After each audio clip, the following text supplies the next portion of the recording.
Politically, two things. I'm sad and I'm mad. What's going on? And why isn't it stopped? And why has it gone on for such a long time? Then whoever's responsible for any fraud should be prosecuted by law. I have paid a lot of money in taxes and I want my money back. Not only are some lawmakers pushing for Governor Tim Walz to resign, but a Change.org petition is collecting signatures.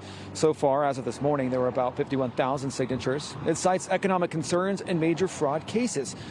A lot of people have questions. Take a look at this. Reportedly, in 2018, a state human services employee raised serious concerns about fraud and links to terror, even alerting the higher-ups back then. This is around the same time, back in 2018, when Walz took office. Now, we did reach out to Walz days ago, his office there, asking about their crackdown on fraud to see if they've made any arrests since they initiated that crackdown. We did not hear back. And another person we have not heard back from, but many have questions for, is Congresswoman Ilhan Omar. She has not posted on X since this is all surfaced about a week and a half ago.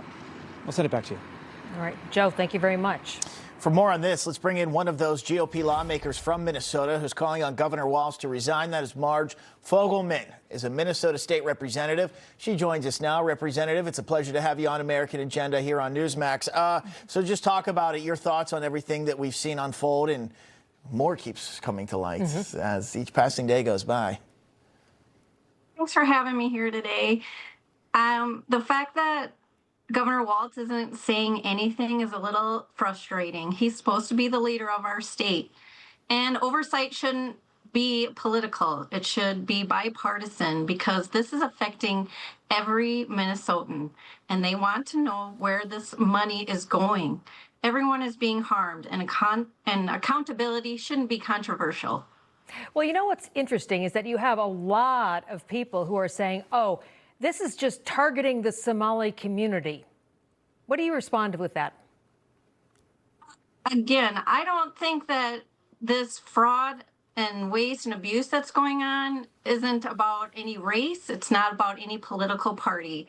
People just want answers, and we need to be transparent in what we're doing. We can't just do investigations and not have anybody getting any trouble for what they're doing. Are you surprised that no one has? I mean, you know, the governor, there are people who are paid at your state level to run these programs, to administer them, to check records, to send out the payments. And you know, it's a big, small state. When you realize that a town that a lot of people are aware of only has 2,500 residents, and somebody there is billing 6,000 meals a day for kids, I don't know how you just don't realize that that doesn't make sense. So in your mind, when you look at that, how do you reckon that it's gone on for so long with no one saying boo? Well, that's exactly right. Oversight doesn't just apply to politicians. Bureaucrats who administer these programs have the duty to protect taxpayer dollars. We had big budget cuts last year, but not one state agency was affected. And that's something that needs to get looked into. Yeah, why haven't they been fired, those heads? They didn't do their job. They failed to look the other way, and they should be held accountable just like anyone else would. They certainly should. Marj, here's my question as we keep going through this here each day. How are Minnesotans supposed to have faith in your system, in your state system moving forward? How are they supposed to file their taxes here at the new year, have confidence in that their money's not going to be ripped off? I would have a really hard time with that if I lived there.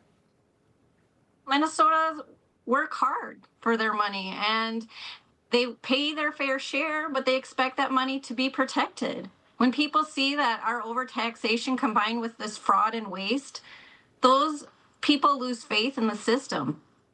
And it causes people and businesses to leave our state. And we don't want that for Minnesota. Yeah. Okay. Well, Representative Fogelman, I appreciate that. Best of luck moving forward. Big mess there to clean up. Thank you. Thank you.